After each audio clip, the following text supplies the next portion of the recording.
but we're delighted to have with us some members of the treble-winning KILLESTER team of 1974, 1975 and 1976.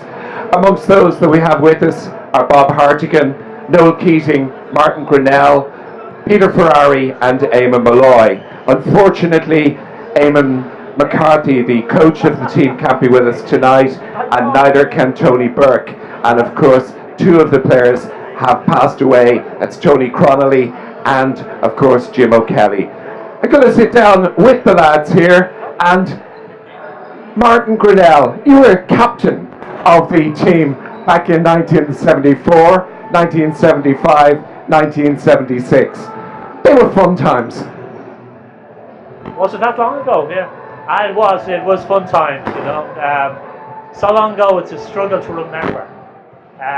It's a pity our coach can't make it tonight, because I felt what he did was, we had a good bit of talent, but I felt he came along with a professionalism that wasn't in the game back then. Now people take what he did for granted, but back then, you know, he had us practicing, I think it was 5 times a week. We went to tour to the States. We went and toured every pre-season to Scotland. You know, he did make us more professional. So he was ahead of his time. He was. He also saw the merit in big men, which some of us smaller guys didn't fully appreciate.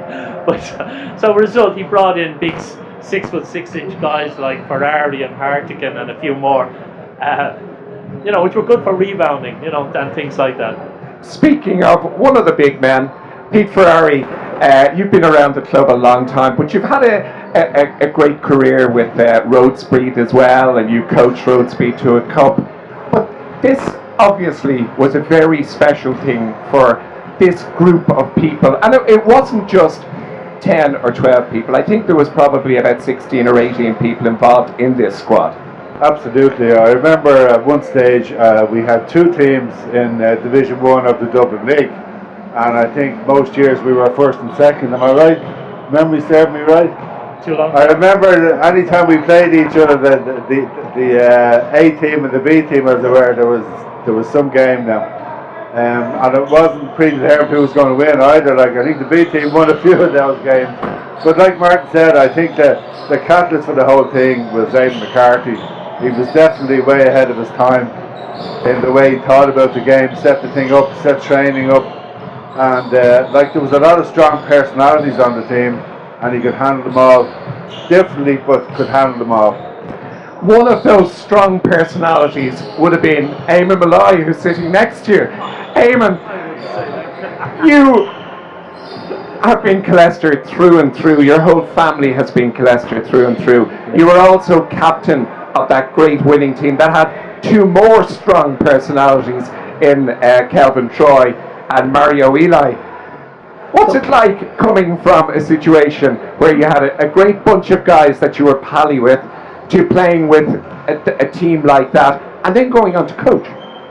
I don't think there was a great difference between the personalities that we had and the American personalities. I think what they had was, they had the experience and they had skill levels that we hadn't got, and they were able to teach us skill levels and show us drills, etc., that we didn't know about. But the personalities we had in 1974, 75 and 76 were as difficult for Father McCarthy to handle as the Americans were difficult for us to handle later. The beans. Who were the personalities? The personalities? Well, we had a Kerry man from Castle Island who was difficult to handle any time, but he was a fine player. We had Mr. Hartigan, who was difficult to handle in his own way. And we had a number of young lads who were coming through at the time. So no names, but they were difficult lads. To handle. Yeah. You mentioned Bob Hartigan there. If you just pass on the microphone to Bob. Delighted to have you here with us, Bob.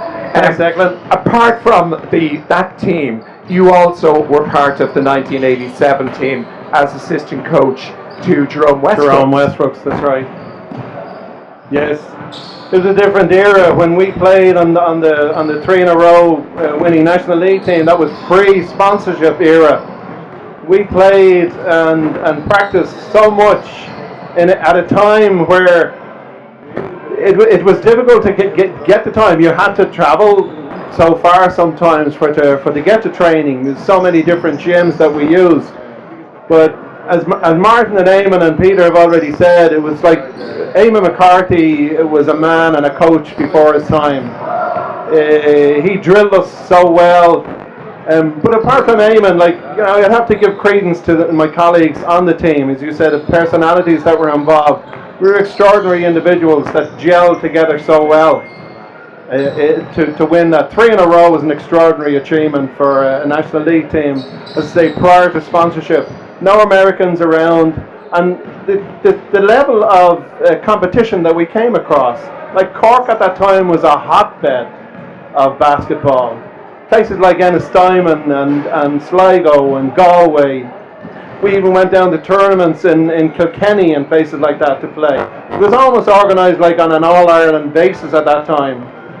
So yeah, it was something special, but you realise like we were cogs in a wheel as such, albeit the likes of Peter Ferrari, Liam Hackett, John O'Connor and myself, we were probably the larger cogs in that, but cogs when I say the word cog, I would use it in both senses of the word, in that you had to cog, so to speak, from other players that you looked at as you played the game. You learned, and we learned from defeats as much as we learned from winning. Noel Keating, we're going to talk at half-time about your involvement with Basketball Ireland, or the IBBA as it was at the time. But you were the school teacher who came in amongst all this crowd. Yeah, KILLESTER was a very welcoming club.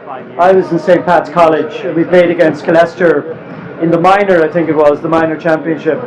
And then when I was leaving Pat's, coming near the end of Pat's, Mick Casey asked me would I join the club. And I think he'd hoped I might get a job in KILLESTER as a teacher as well. But I just decided I want to go to a different type of school over in Ockram Street. But I got very involved, and about halfway through the first year, I ended up as player coach of these young lads. That was 70-71, and we got to the final of the Leinster Cup. Then I did a night degree then, starting in 71. So we asked Eamon McCarthy to take over. And of course, little did we realise that was going to be the changing of everything. Yeah, I mean, he just took, as some of the lads have said here, he just took coaching to a new level. And he was one of the first floor coaches in the game as well. Up until that, most of us that were coaching were actually playing as well. So Paul Meany was a player coach of Marion. Bill Casey was a player coach in Vincent's. Yeah. I think Jim Deneen, all right, might have been floor coaching down in Neptune. But Eamon was the first very serious, methodical, well-prepared floor coach. And signs on, I mean, the attitude to off-season training was revolutionary. I mean, it started in early August, and pre-season training went right through August and September. That was revolutionary. Some of the lads have mentioned trips abroad. He went to Scotland, brought the team to America, which was unheard of. But I mean, KILLESTER have had, at that time, even at that time, were having an influence on national basketball. Mick Casey, as well as running KILLESTER, he went on to become national president. And we'll be talking about that later on. But so KILLESTER not only brought a revolutionary approach, or a new approach to the game within the club, nationally, but also elsewhere. Martin, you've got a vested interest in the two teams, actually, the ladies and the men's teams. Johnny, your son, coaching the men's team here tonight. Yeah. Mark, the son, coaching the ladies team. You must be very proud. Oh, absolutely. But you know, what can I say? They obviously, No, I don't. I'm actually sorry that Jonathan doesn't still play. But just he's into coaching now, so that's it. I'm pleased the way. I'm delighted both of them are doing well, you know. So. And Pete, the girls didn't really take part in basketball. Do you ever regret that? My girls? Yeah. No, well, they did at an earlier age, but they haven't followed it up. Do you ever regret that they're not involved? No, I was happy, that's all I care about. I mean, they all tried it at various different stages. And Lynn was pretty good at one stage. Yeah. She played under 16 on the Irish team. But exactly, I think she top scored in that game. But, I mean, to be honest, as long as they're happy, you're happy. I'm happy. Can I ask a question? How did you get time to come down here tonight? Because I know you spend an awful lot of time playing golf. I do. Well, the course is closed today, so we're lucky. That's the one drawback about golf. It's played outdoors, and in the Irish weather, sometimes that can be a bit difficult. But I know it's nice to come down. And just want to ask Eamon. Eamon, your son is doing nicely with. Is it Kilmacud Crooks or Ballyboy? Yeah. Kilmacud. Kilmacud, yeah. Yeah, doing well. Yeah, he's playing well. Yeah, he's doing well. And do you mind that the fact that I mean, there's a huge turnaround between basketball and GAA. Do you expect that he might ever play basketball? Yeah, he's starting to play Division 3 in KILLESTER now. Oh, and so he started to make. He's at the end of the bench in Division 3. No, he's not. But he's enjoying it. But the real problem in where he is in Crokes is that his friends are playing Gaelic. Yeah. So if his friends are playing Gaelic, they tend to stay with their friends or their buddies, and that's the difficulty in getting him back to basketball. And what position does he play in Gaelic? In Gaelic, he's the right half back. Right half back. So, yeah. and I mean, let's face it, it's a great club. Oh yeah. And he enjoys it. He enjoys it. Excellent. And Bob, I've seen you at a few of the games. Your brother Liam is still coming along to games. Is that growth for the sport still here? Oh, absolutely. It's extraordinary in a sense if you look back, the amount of families that were involved. Like Martin GRENNELL, his brother Pat, all his sisters, Eamon with his brother Brian, myself, as you say, with Liam. You know, even like Peter, FERRARI, Pat, his wife. There was so many families that were involved and still are to this day. It seems to be like it comes from like father to son or father to daughter. There's so many. It's as Peter just mentioned about the golf being an outdoor game, so to speak. This is the especially with the weather that we have at the present moment. This is the ideal sport in Ireland. Situation. I came in from a no basketball background, and I've always felt myself to be very, very welcomed. Yeah, it was one of the few welcoming clubs at the time.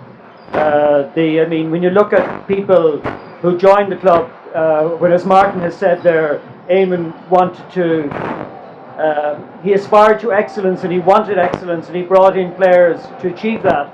And he brought in a better balance because we had a very small team in the early 70s, and then he brought in a balance. But also it's interesting in terms of the club in that I think it was about 1974-75, we had two teams in the National League. We had a team in the first division of the National League, and we had a team in the second division of the National League at the same time. That gives an idea how many players there were around who wanted to play at that level. Guys, just want to say a big thank you for coming along. We do want you to stay with us during half time because we will be introducing you to the fans here tonight. We've really enjoyed having you. Unfortunately, Liam Hackett, Tony Burke and Eamon McCarthy can't be with us, and of course the late Jim O'Kelly and Tony Cromley.